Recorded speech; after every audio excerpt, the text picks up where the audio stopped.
Okay, flex ko lang sa inyo yung mga binibake ko rito na bread sa aming tindahan. So, konti lang to mga manay kasi hindi naman talaga totally bakery itong aming store.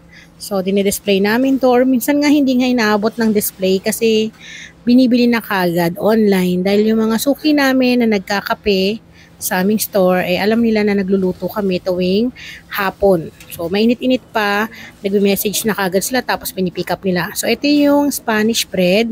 Tapos, ito naman yung ah, cheese bread de yema. So, nagalagay ako ng yema dyan. Tapos, o kaya yung condensed. So, kapag maalsa na, ayan, ito yung condensed milk. So, any brand ng condensed, ginagamit ko or minsan, yema spread yung aking nilalagay sa pinakaibabaw niya bago ko siya ipasok sa oven. Then, binibake ko siya ng mga at least 15 to 17 minutes. Depende po yun sa gusto ko. Kung gusto ko ng malutong-lutong or gusto ko yung light lang yung pagka golden brown niya. Then, saka ko yan hahanguin. Nga pala sa mga nakakakita nito, meron na ako netong video kung paano ko to ginawa kasi marami rin ang nagtatanong paano to ginawa. Dahil alam ko naman na gusto rin yung kumita gaya ko, eh sinishare ko rin po talaga yung mga recipe ng mga binibenta ko rito. Then, eto naman, yung pangalawa, kasi na isa lang na, so meron tayong, ito ulit yung ating cheese bread, kasi malakas po talaga to. Tapos, etong German ube. So, yan.